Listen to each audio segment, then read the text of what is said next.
नमस्कार, आप देख रहे हैं राजस्थान न्यूज टीवी 24। खबर पीलीवंगा से है। भारतीय जनता पार्टी प्रदेशाध्यक्ष सतीश पूनिया ने आज हनुमानगढ़ जिले के पीलीवंगा में जन आक्रोश महासभा को संबोधित किया। इस दौरान पूनिया ने राज्य सरकार को जुगाड़ की सरकार बताते हुए कहा कि राज्य सरकार बिना लाइट और ब्रेक की सरकार है।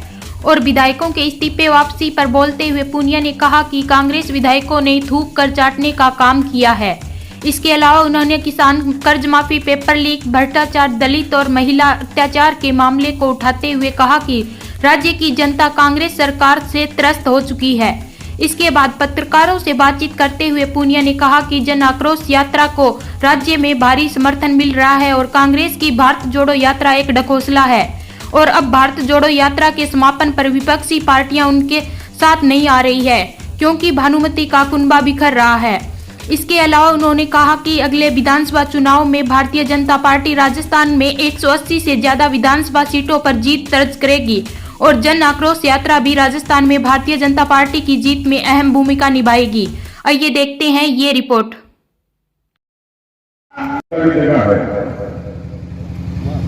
आपका तो ठीक दिखाया, राजस्थान में रामलीला चल रही है क्योंकि डॉक्टर साहब अभी बताया किसान भी आत्महत्या कर। 4 वर्षों में कांग्रेस पार्टी का आलाकमान इतना कमज़ोर हो गया कि वो कांग्रेस के विग्रह का कोई समाधान नहीं कर पाया।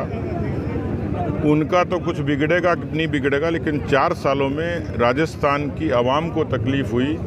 किसान कर्जा माफ़ी के वायदे से तरसता रहा, नौजवान ठगी से रहा, कानून व्यवस्था पूरे तरीके से ध्वस्त हो गई।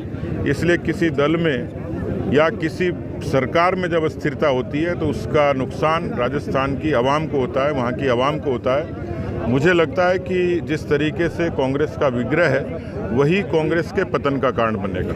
देखिए, अब तो अशोक गहलोत अपने आप को जादूगर कहते हैं, लेकिन कोई भी जादूगर अब कांग्रेस की पतन को नहीं रोक पाएगा।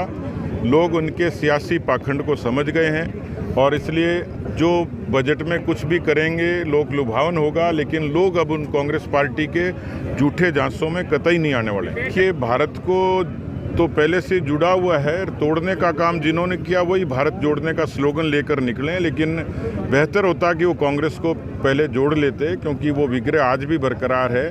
कांग्रेस पार्टी कश्मीर से कन्याकुमारी तक और कच्छ से कामरूप तक नक्शे से गायब होती जा रही है। इसलिए भारत जोड़ो का उनका नारा मुझे लगता है सियासी पाखंड है। भारतीय जनता पार्टी की जन आक्रोश यात्रा ने बहुत अच्छे मुकाम हासिल किया है। 2 करोड़ लोगों तक हम लोग गए हैं, 62,000 सभाएं हम लोगों ने की है, 5 लाख कार्यकर्ता मोटिवेट हुए हैं, 14 लाख समस्याएं आई हैं। कुल मिलाकर जन आक्रोश यात्रा के बारे में इतना कह सकता हूं कि 2023 में सत्ता बदलने का जो बड़ा कारण है वो जन आक्रोश यात्रा ही बने। 176 जगह पर भारतीय जनता पार्टी लोकसभा के 2019 चुनाव में ऑलरेडी लीड कर चुकी है और इसलिए ये जो आंकड़ा है ये आत्मविश्वास का, भरोसे का और कांग्रेस की दुर्गति के कारण उत्पन्न हुआ आंकड़ा है। ये बनेगी भी नहीं। भानुमति का कुनबा कितने दिन टिकेगा।